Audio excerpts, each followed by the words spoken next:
Hello दोस्तों, कैसे आप सब। आशा करता हूँ अच्छे होंगे। चलिए स्टार्ट करते हैं। आज पॉलिटी का एक टॉपिक लेकर आए हैं। वेरी वेरी इंपॉर्टेंट टॉपिक है। उसका नाम है बिल यानी विधेयक। ठीक है, विधेयक कितने प्रकार के होते हैं उस सभी टाइप्स को हम लोग देखेंगे और उसका सभी रिलेटेड जो भी कन्फ्यूजन है आज से वो क्या हो जाएगा, एकदम कन्फ्यूजन बिल्कुल भी नहीं रहेगा। आप लोग अच्छे से इस वीडियो को देखेंगे और जो भी नए हैं चैनल में वो कृपया करके चैनल को सब्सक्राइब कर लीजिए और टेलीग्राम का डिस्क्रिप्शन बॉक्स में उसका लिंक दिया हुआ है, जाकर के वहाँ जुड़ सकते हैं। तो चलिए पहले समझते हैं कि बिल यानी विधेयक होता क्या है। ठीक है, और उसका टाइप्स जितने उसको देखने का प्रयास करेंगे। देखिए कोई भी संसद में जैसे होता है, संसद में क्या होता है यानी कि कोई भी पार्टी जो होता है, चाहे लोकसभा रहे राज्यसभा रहे, वो क्या होता है बिल यानी विधेयक लेकर प्रस्ताव लेकर के आता है, यानी प्रस्ताव जो पेश किया जाता है उसी को क्या कहते हैं, बिल या विधेयक कहते हैं। और उसमें जो होता है जब राष्ट्रपति साइन कर देता है, जब महोदय जब साइन कर देता है बिल में, तब क्या हो जाता है वो बिल से अब किस में कन्वर्ट हो जाता है, अधिनियम यानी कि एक्ट में कन्वर्ट हो जाता है, यानी कि उस दिन से वो नियम के अंतर्गत आ जाता है। ठीक है, यानी अधिनियम बन जाता है। तो याद रखिएगा, बिल यानी विधेयक कौन पेश करता है, वह संसद का कोई भी सदस्य पेश करता है, लोकसभा या राज्यसभा में पेश कर सकता है। जिस दिन से राष्ट्रपति उसमें साइन कर देता है उसके बाद क्या हो जाता है, वो अधिनियम में चेंज हो जाता है। तो चलिए हम लोग देखते हैं कि आखिर बिल यानी विधेयक कितने प्रकार के होते हैं, कौन कौन से विधेयक होते हैं, कौन कौन लाते हैं। ठीक है, तो चलिए विस्तार से जानने का प्रयास करेंगे। सबसे पहले हम लोग जानते हैं कि संविधान संशोधन विधेयक क्या होता है। देखिए संविधान संशोधन विधेयक, तो इसको देखिए सबसे पहले आर्टिकल नंबर कितना है, देखिए थोड़ा जूम कर लेते हैं। देखिए संविधान संशोधन विधेयक, जिसको हम लोग बोलते हैं आर्टिकल नंबर 368। ठीक है, 368 में संविधान संशोधन विधेयक का व्यवस्था किया गया है। इसमें क्या होता है कि इस बिल को लाने के लिए, इस विधेयक को लाने के लिए कोई मंत्री की आवश्यकता होती है, यानी कोई मंत्री ही इस विधेयक को ला सकता है। याद रखिएगा, कोई मंत्री। ठीक है, जैसे मान के चलिए कि अमित शाह जी, तो वो कोई विधेयक लाना चाहते हैं संविधान संशोधन से रिलेटेड, तो वो ला सकते हैं। तो वो यानी मंत्री जो है वो क्या है, एक तरह का सरकारी व्यक्ति होता है, इसलिए उसको क्या कहा जाता है, इसको सरकारी बिल यानी सरकारी बिल या सरकारी विधेयक कहा जाता है। याद रखिएगा। ठीक है, यानी संविधान संशोधन विधेयक कौन लाता है, कोई मंत्री के द्वारा पेश किया जाता है और इसलिए उसको क्या कहते हैं हम लोग, सरकारी बिल या सरकारी विधेयक कहते हैं। पहला इंपॉर्टेंट क्वेश्चन है। दूसरा नंबर देखिए कि ये जो है संविधान के, देखिए संविधान के कोई भी अनुच्छेद की संख्या कितना है, 395 है। तो 395 वो 1 से लेकर के कितना है, 395 तक है। तो इसमें किसी भी प्रकार का यदि संशोधन करने की आवश्यकता यदि पड़ती है तो ये संविधान संशोधन विधेयक लाया जाता है। ठीक है, किसी प्रकार के कोई भी अनुच्छेद में यदि संशोधन करना है, यानी संविधान के कोई भी अनुच्छेद में यदि संशोधन करना है, तब जाकर के हम लोग कौन सा बिल लाते हैं, संविधान संशोधन विधेयक लाते हैं। ठीक है, अब कहाँ पर लाते हैं, तो किसी भी सदन में, कोई सदन दो होता है, चाहे लोकसभा या राज्यसभा, तो कोई भी सदन में शुरू किया जा सकता है, कोई भी सदन में शुरू किया जा सकता है।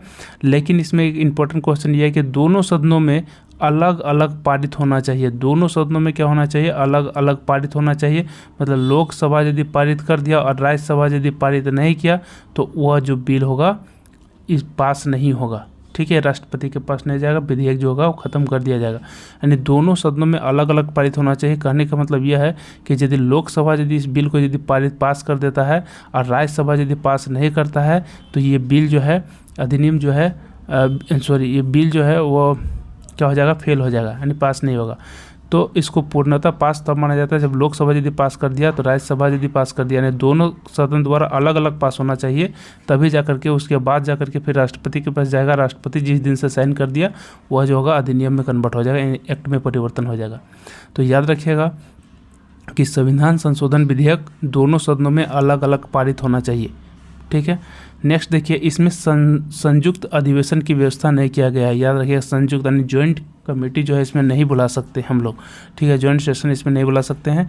क्यों? क्योंकि दोनों सदन अलग अलग पारित कर देता है, लोकसभा पारित कर दिया, राज्यसभा पारित कर दिया, तो कोई किसी भी तरह का कोई कन्फ्यूजन रहबे नहीं करेगा, किसी को कोई प्रॉब्लम नहीं, लोकसभा को ना प्रॉब्लम ना राज्यसभा का प्रॉब्लम है, तो फिर संयुक्त अधिवेशन की व्यवस्था क्यों करेंगे फिर। ठीक है, लेकिन इसमें क्या कर सकते हैं, राष्ट्रपति जब दोनों सदन जब पास कर देते हैं और पास करने के बाद कहाँ चला जाता है, राष्ट्रपति के बाद साइन होने के लिए चला जाता है, तो राष्ट्रपति जो है एक बार पुनर्विचार कर सकता है। पुनर्विचार मतलब फिर से जो है इसको रिसेंड कर सकता है लोकसभा राज्यसभा को, बोलता है एक बार आप जो है एक बार विचार कर लीजिए। राष्ट्रपति मना नहीं कर सकता है, लेकिन पुनर्विचार के लिए वापस कर सकता है। मतलब बोल सकता है कि एक बार जो है आप लोग विचार कर लीजिए, उसके बाद दोबारा जब फिर सेंड कर देता है संसद के व्यक्ति, फिर राष्ट्रपति के पास भेजा जाता है, तो ये फिर मना नहीं करते हैं, उसको साइन करना पड़ेगा। लेकिन राष्ट्रपति पुनर्विचार के लिए एक बार सेंड कर सकता है, याद रखिएगा, ठीक है। तो यहाँ पर हम लोग इंपॉर्टेंट क्वेश्चन क्या देखे हैं, संविधान संशोधन विधेयक क्या होता है, तो कोई मंत्री के द्वारा पेश किया जाता है, इसलिए इसको क्या कहते हैं हम लोग, सरकारी बिल या विधेयक कहते हैं। कोई भी अनुच्छेद में यदि चेंजेस करना रहेगा या संशोधन करना रहेगा, तब जाकर के क्या कर सकते हैं हम लोग, संविधान संशोधन विधेयक लाया जाता है। कोई भी सदन शुरू कर सकता है, लेकिन दोनों सदनों में अलग अलग पारित होना चाहिए, याद रखिएगा। उसके बाद क्या होता है, इसमें संयुक्त अधिवेशन नहीं होता है, चूँकि दोनों सदन द्वारा अलग अलग पारित होता है, इसलिए इसमें संयुक्त अधिवेशन की जरूरत नहीं होती है। राष्ट्रपति जो है पुनर्विचार के लिए एक बार क्या कर सकता है, भेज सकता है, लेकिन दोबारा आने के बाद जो है मना नहीं कर सकता है, याद रखिएगा। नेक्स्ट देखिए कि साधारण विधेयक। साधारण विधेयक क्या होता है, देखिए साधारण विधेयक की व्यवस्था जो है आर्टिकल नंबर 107 में किया गया है। सबसे पहला क्वेश्चन ये है, साधारण विधेयक अनुच्छेद संख्या 107। इसमें देखिए क्या होता है कि इसमें साधारण विधेयक को कौन लाता है सदन में, तो कोई भी सदस्य लाता है। देखिए हम बताए थे, जैसे मान के चलिए लोकसभा है, तो लोकसभा में सीटों की संख्या कितना है, वर्तमान में 543 है, ठीक है। तो इसमें से कितना मंत्री बनेंगे, तो इसका 15%, इसका 15% ही मंत्री रहता है, ठीक है। इसका 15% क्या बन जाएंगे, मंत्री रहेंगे। लेकिन बाकी जो रहेंगे वो क्या बनेंगे, वह सदस्य के रूप में रहते हैं, जो सदस्य, सामान्य सदस्य के रूप में, ठीक है, जिसको हम लोग बोलते हैं सांसद के सदस्य या संसद के सदस्य। तो जो संसद का जो सदस्य है, ठीक है, वह सदस्य के द्वारा इस विधेयक को लाया जाता है, याद रखिएगा। इसीलिए चूँकि वह सदस्य है, वह कोई मंत्री नहीं है, इसलिए उसको क्या बोला जाता है, गैर सरकारी बिल बोला जाता है। गैर सरकारी बिल, इसी साधारण विधेयक को क्या बोला जाता है, गैर सरकारी बिल या विधेयक बोला जाता है, क्योंकि यह संसद के कोई सदस्य के द्वारा पेश किया जाता है, याद रखिएगा, ठीक है। तो साधारण विधेयक किसको बोलेंगे, तो वैसा विधेयक जो वित्त से संबंधित ना हो। वित्त से संबंधित ना हो मतलब ना धन विधेयक हो ना वित्त विधेयक हो, तो उससे सामान्य पैसा कौड़ी से मतलब संबंध नहीं रखता हो, ठीक है ना, धन से संबंधित नहीं रखता हो, तो उसको बोलेंगे हम लोग क्या, साधारण विधेयक। जैसे मैं एग्जांपल में कोई शिक्षा से संबंधित कुछ चेंजेस करना रहा, कोई स्वास्थ्य से संबंधित कुछ चेंज करना रहा, कोई कंपनी से संबंधित कोई अधिनियम लाना रहा, कोई सज़ा से संबंधित, सज़ा को जैसे बढ़ाना घटाना है, यानी सज़ा का प्रावधान कहाँ किया गया है, यानी दंड का प्रावधान आईपीसी और सीआरपीसी में किया गया है, तो उसमें कोई चेंजेस लाना रहा, तो उस तरह के बिल को हम लोग क्या बोलेंगे, वो साधारण विधेयक के अंतर्गत आता है, याद रखिएगा, ठीक है। नेक्स्ट देखिए कि ये जो है कोई भी सदन में शुरू किया जा सकता है। साधारण विधेयक को कोई भी सदन में शुरू किया जा सकता है, चाहे लोकसभा या राज्यसभा, किसी में भी। इसमें संयुक्त अधिवेशन ला सकते हैं, बिल्कुल ला सकते हैं, क्योंकि मान के चलिए लोकसभा जो है वो पारित करके और राज्यसभा को भेज दिया, राज्यसभा जो है वह असहमति दिखा दिया या अस्वीकार कर दिया, उस कंडीशन में क्या करेगा राष्ट्रपति, फिर ज्वाइंट कमीशन बुलाएगा, यानी कि इसमें जो है संयुक्त अधिवेशन बुलाया जा सकता है, याद रखिएगा। राष्ट्रपति जो है वो पुनर्विचार के लिए, जब दोनों यदि मान के चलिए लोकसभा में पारित कर दिया, राज्यसभा भी यदि पारित कर दिया, तब तो ज्वाइंट कमीशन नहीं बुलाएगा। तो उस कंडीशन में राष्ट्रपति जो है, जब ये दोनों पारित होने के बाद विधेयक कहाँ पर चलाएगा, राष्ट्रपति जी के पास आएगा। राष्ट्रपति जी जो है एक बार पुनर्विचार के लिए भेज सकते हैं वापस, याद रखिएगा, यानी कि राष्ट्रपति पुनर्विचार के लिए वापस भेज सकते हैं, याद रखिएगा। लेकिन ज्वाइंट कमीशन जो है इसमें बुलाया जा सकता है यदि कोई एक सदन पास कर दिया, दूसरे सदन पास नहीं कर रहा है, या दूसरे सदन में 6 महीने से अधिक बीत गया हो, तब। यानी साधारण विधेयक जो है लोकसभा कितने दिनों तक रोक सकता है, तो एक क्वेश्चन इसमें भी आता है, याद रखिएगा, अधिकतम 6 माह तक, अधिकतम 6 माह तक रोक सकता है, याद रखिएगा, ठीक है। साधारण विधेयक जो है राज्यसभा, आरएस मतलब राज्यसभा जो है 6 महीना तक अधिकतम रोक के रख सकता है अपने पास, ठीक है। और उसके बाद यदि 6 महीना तक यदि कोई डिसीजन नहीं देता है, तो उस समय जो है ज्वाइंट सेशन बुलाया जाता है, ठीक है, यानी कि संयुक्त अधिवेशन बुलाया जाता है। तो इसको देखिएगा, समझिएगा सबसे पहले कि ये क्या होता है कि गैर सरकारी बिल होता है, और ये वित्त से संबंधित नहीं होता है। यदि कोई शिक्षा, स्वास्थ्य, कंपनी, सजा, ये सब में, ये दंड में यदि चेंज करना रहा, तब जाकर के साधारण विधेयक लाया जाता है। वो भी कोई संसद का कोई सदस्य के द्वारा कोई भी सदन में पेश किया जाता है, ठीक है। उसमें ज्वाइंट सेशन जो है बुलाया जा सकता है, और राष्ट्रपति जो है पुनर्विचार के लिए भेज भी सकता है, याद रखिएगा। इसमें यदि लोकसभा यदि पारित यदि कर दिया है और राज्यसभा यदि पारित नहीं किया है, तो राज्यसभा जो है वो अधिकतम जो है 6 महीना तक इस बिल को जो है रोक के रख सकता है। 6 महीने से जैसे ही एक दिन भी एक्स्ट्रा होगा तो राष्ट्रपति क्या करेगा कि दोनों को बुलाएगा, इन दोनों को बुलाएगा और बोलेगा कि इसमें जो है क्या प्रॉब्लम, राज्यसभा से पूछेगा कि प्रॉब्लम क्या है, उसको जो है सॉर्ट करने, उसको जो है हल करने का प्रयास करेगा। ठीक है, यानी दोनों से पूछेगा। नेक्स्ट देखिए हम लोग चलते हैं धन विधेयक। ये दोनों विधेयक हम लोग समझ गए, साधारण विधेयक और संविधान संशोधन विधेयक। नेक्स्ट होता है धन विधेयक। धन विधेयक जो होता है, देखिए धन विधेयक आर्टिकल नंबर 110 में दिया गया है। आर्टिकल नंबर 110 में धन विधेयक को बोलते हैं हम लोग मनी बिल। ठीक है, आर्टिकल नंबर 110 याद रखिएगा। लेकिन इसका जो धन विधेयक से संबंधित एक विशेष प्रस्ताव है, तो विशेष प्रस्ताव जो है 109 में इसका जिक्र किया गया है। तो पहले हम लोग पढ़ेंगे धन विधेयक यानी मनी बिल से संबंधित विशेष प्रस्ताव, यानी कि स्पेशल उसका कुछ प्रावधान है, उसके बारे में हम लोग पढ़ेंगे। ठीक है, तो देखिए धन विधेयक, कोई भी विधेयक जो है वह धन विधेयक है या नहीं, तो इसका निर्णय कौन लेता है, तो याद रखिएगा एलएस मतलब लोकसभा के अध्यक्ष इसका निर्णय लेगा कि कोई भी विधेयक जो है वो धन विधेयक है या नहीं। कैसे पहचानेगा, कैसे जानेगा, तो इसको परमिशन कौन देता है, तो याद रखिएगा लोकसभा का अध्यक्ष। नेक्स्ट है कि इस विधेयक को लाने के पहले राष्ट्रपति से अनुमति लेना पड़ता है, यानी पूर्व अनुमति किससे लेना है, तो पूर्व अनुमति कौन देगा, राष्ट्रपति जी देंगे, तभी जाकर के ये जो है विधेयक को लाया जा सकता है। और इसको जो है राष्ट्रपति पुनर्विचार के लिए नहीं लौटा सकता है। देखिए पुनर्विचार के लिए राष्ट्रपति नहीं लौटा सकता है, मतलब जहाँ राष्ट्रपति के पास, जैसे देखिए हम क्या बताएं कि कोई भी मान के चलिए विधेयक है, कोई भी विधेयक है और विधेयक के बाद विधेयक पास होने के बाद, संसद में पास होने के बाद किसके पास जाता है, पीडी यानी कि प्रेसिडेंट यानी राष्ट्रपति के पास जाता है। जब राष्ट्रपति के पास जाता है तो राष्ट्रपति क्या करते हैं, अभी जैसे साधारण विधेयक में या संविधान संशोधन विधेयक में क्या था, वापस कर देते थे एक बार पुनर्विचार के लिए। लेकिन धन विधेयक को पुनर्विचार के लिए वापस नहीं कर सकते हैं। क्यों? क्योंकि राष्ट्रपति से पहले ही अनुमति ले लिया जाता है इस विधेयक को पेश करने के लिए। जिसे संसद में पेश करना रहेगा तो राष्ट्रपति जी से सबसे पहले परमिशन लेना पड़ता है। तो राष्ट्रपति तो पहले ही परमिशन दे दिया है, तो अब क्यों लौटाएगा राष्ट्रपति, इसलिए राष्ट्रपति जो है पुनर्विचार के लिए नहीं लौटाता है। कौन सा विधेयक को, याद रखिएगा धन विधेयक को। जैसे ही क्या बोलते हैं, ये सांसद से जैसे पास होने के बाद राष्ट्रपति जी के पास आता है तो राष्ट्रपति जो है डायरेक्ट उसमें क्या कर देते हैं, सिग्नेचर कर देते हैं, यानी क्या बन जाते हैं, वो अधिनियम यानी एक्ट में परिवर्तन हो जाता है। याद रखिएगा धन विधेयक से संबंधित राष्ट्रपति पुनर्विचार के लिए वापस नहीं कर सकता है, क्योंकि राष्ट्रपति के पहले से अनुमति उसमें जरूरी रहता है। याद रखिएगा उसमें जो है लोकसभा केवल और केवल लोकसभा में प्रस्तुत किया जाता है, यानी लोकसभा सबसे पहले किस में पेश किया जाता है, लोकसभा में। याद रखिएगा।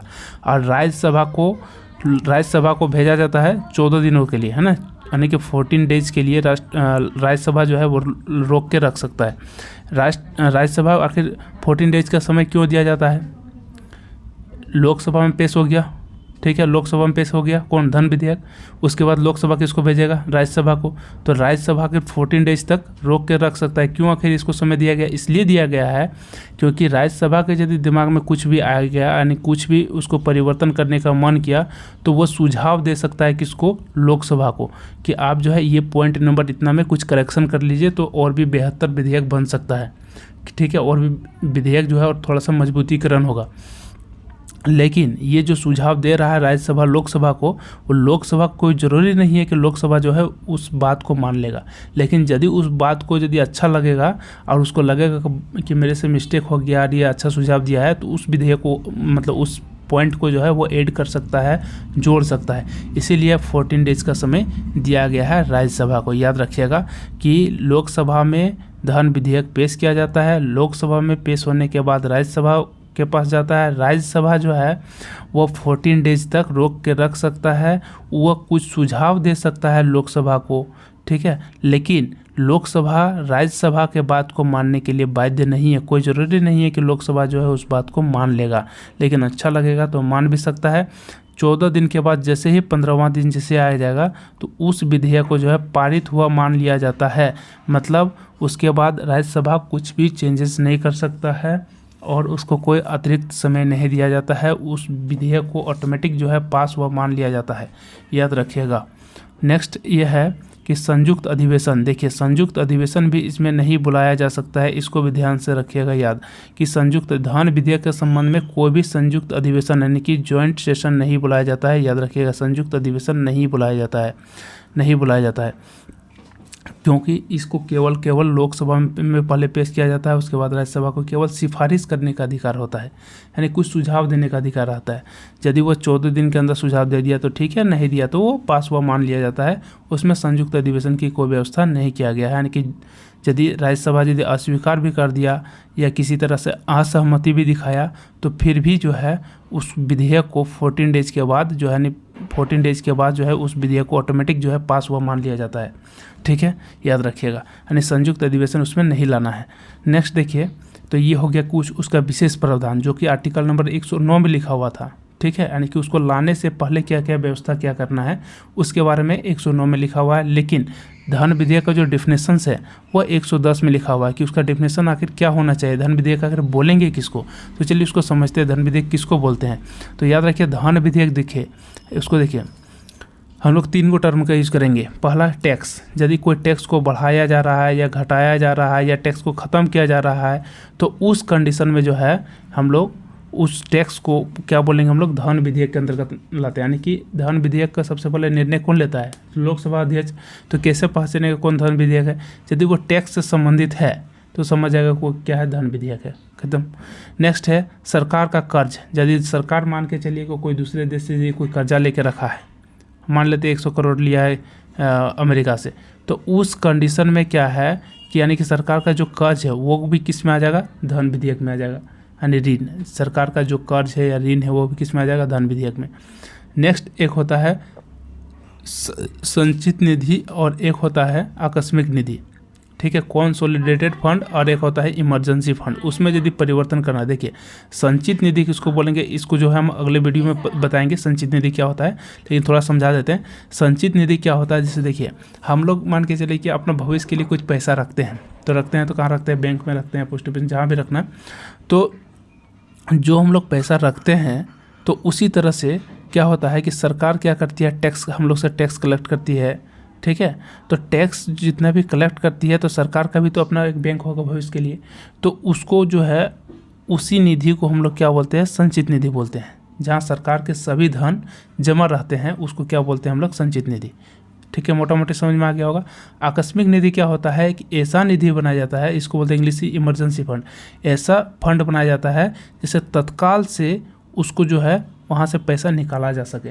जैसे मान के चलिए कि भारत में कोई ऐसा जैसे मान के चलिए कोई आपात स्थिति उत्पन्न हो गया, जैसे बाढ़ जैसे कोई विशेष आपात स्थिति उत्पन्न हो गया या फिर किसी देश के साथ युद्ध जैसे स्थिति उत्पन्न हो गया, तो उस कंडीशन में मान के चलिए कि भारत सरकार को जो है पैसे की ज़रूरत है, तो वो तुरंत एकदम तत्काल प्रभाव से जो है वह आकस्मिक निधि से जो है पैसा निकाल सकता है। ठीक है, तो यानी कि समझ में आ गया। संचित निधि क्या होता है, भारत सरकार का टोटल रकम, टोटल यानी कुल पैसे जहाँ पर जमा होते हैं उसे संचित निधि कहते हैं। और आकस्मिक निधि क्या होता है, जहाँ से भारत सरकार जो होता है कि तत्काल प्रभाव से पैसा निकाल सकता है, जमा राशि का पैसे जो है तत्काल प्रभाव से निकाल सकता है, उसको बोलते हैं इमरजेंसी फंड यानी आकस्मिक निधि कहते हैं। तो उसमें जो पैसा जमा रहता है तो वो पैसे भी किस में आते हैं, उसमें यदि कोई परिवर्तन करना रहा या फिर उसमें जो पैसे जमा है तो वो पैसे भी धन विधेयक के अंतर्गत आता है। यानी कि संचित निधि और आकस्मिक निधि में कोई परिवर्तन करना रहा और उसके तहत जो भी पैसे जमा रहते हैं तो वह भी धन विधेयक के अंतर्गत ही आते हैं। यानी धन विधेयक का 3 गो कंडीशन, पहला टैक्स बढ़ रहा है, घट रहा है या ख़त्म कर रहा है, यानी टैक्स से संबंधित जितने भी पैसे आ रहे हैं वो धन विधेयक। नेक्स्ट क्या हो जाएगा, सरकार का जो भी कर्ज है, संचित निधि, आकस्मिक निधि, बस 3 को याद रखना है। ठीक है, संचित निधि मतलब भारत सरकार का कुल पैसा जहाँ पर जमा रहता है। आकस्मिक निधि मतलब एक ऐसा फंड बनाया जाता है जहाँ से मतलब इसमें कुछ पैसा जो होता है रखा जाता है, इसके तत्काल प्रभाव से जो है ज़रूरत पड़ने से पैसा बाहर निकाला जाता है। तो ये जो होता है कि इसको धन विधेयक के अंतर्गत रखा जाता है। आप ये सोचिए, देखिए तो इसमें जो है धन विधेयक के अंतर्गत रखा जाता है तो इसका पावर किसका है, लोकसभा का है। राज्यसभा का तो इसका कुछ पावर नहीं है। अब मान के चलिए कोई इमरजेंसी आ गया है तो उस समय केवल और केवल किसका अनुमति चाहिए, लोकसभा का, केवल किसका, लोकसभा का। क्योंकि यदि मान के चलिए कि राज्यसभा का यदि पावर दे देता, कोई इमरजेंसी आ गया है तो इससे भी परमिशन लो, इससे भी परमिशन लो, तब तक पता चलेगा कि उतना मतलब कि समय नहीं है। तो इसीलिए जो है कुछ ऐसी व्यवस्था किया गया है जिससे कि तत्काल प्रभाव से जो है पैसे को निकाला जा सके। ठीक है, तो नेक्स्ट देखिए, ये समझ में आ गया होगा आप लोग को। अब हम लोग चलते हैं वित्त विधेयक के बारे में। देखिए वित्त विधेयक क्या होता है, जिसको हम लोग इंग्लिश से बोलते हैं फाइनेंस बिल। फाइनेंस बिल क्या होता है, यानी कि फाइनेंस बिल जो होता है आर्टिकल नंबर 117 में इसका व्यवस्था किया गया है, याद रखिएगा आर्टिकल नंबर 117।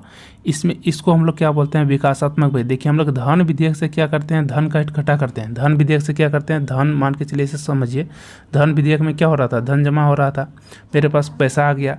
अब पैसा को क्या करना है, हम खर्च भी तो करना है, खर्च भी करना है। तो यानी कि जो भी हम लोग व्यय करते हैं किस काम के लिए, फालतू तो खर्च नहीं करेंगे, क्या काम करेंगे, विकासात्मक काम करेंगे, डेवलपमेंट काम करेंगे।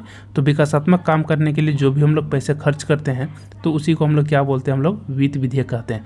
धन विधेयक में पैसा जमा होता है, वित्त विधेयक में क्या होता है, पैसा खर्च होता है, लेकिन कौन सा खर्च में, विकासात्मक व्यय में।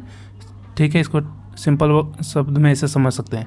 नेक्स्ट देखिए कि इसको एकदम सेम उसी तरह से जैसे राष्ट्रपति की पूर्व अनुमति से पेश किया जाता है, उसी प्रकार से धन विधेयक को जिस प्रकार से राष्ट्रपति की पूर्व अनुमति से पेश किया जाता है, उसी प्रकार से वित्त विधेयक को भी राष्ट्रपति की पूर्व अनुमति से ही पेश किया जाता है, याद रखिएगा। और इसको जो है लोकसभा में ही प्रारंभ किया जाता है, लोकसभा में ही सबसे पहले पेश किया जाता है। और जो है ये थोड़ा सा अंतर है धन विधेयक से, क्या है कि देखिए धन विधेयक में लोकसभा को, राज्यसभा को क्या था, 14 डेज का टाइम मिल रहा था, ठीक है। लेकिन राज्यसभा को इसमें जो है अस्वीकार कर सकती है, यानी वित्त विधेयक जो है लोकसभा पास कर दिया और राज्यसभा के पास सेंड कर दिया, राज्यसभा जो है उसको अस्वीकार कर सकती है, और अस्वीकार कर देगा तो ये क्या हो जाएगा, विधेयक रिजेक्ट हो जाता है, याद रखिएगा। नेक्स्ट जो है संयुक्त अधिवेशन, ठीक है। संयुक्त अधिवेशन जब मान के चलिए कि लोकसभा पास कर दिया, राज्यसभा के पास आ गया, तो उस कंडीशन में दोनों में मतभेद की स्थिति उत्पन्न हो जाएगा, तो उस समय तो जॉइंट सेशन बुलाना ही पड़ेगा। नहीं, संयुक्त अधिवेशन की व्यवस्था इसमें किया गया है, याद रखिएगा। उसमें संयुक्त अधिवेशन नहीं था, जबकि इसमें संयुक्त अधिवेशन है। राज्यसभा चूँकि क्या करती है, इसमें अस्वीकार कर देती है, याद रखिएगा, ठीक है। राज्यसभा क्या कर देती है, अस्वीकार कर देती है, इसलिए इसमें संयुक्त अधिवेशन बुलाया जा सकता है, ठीक है।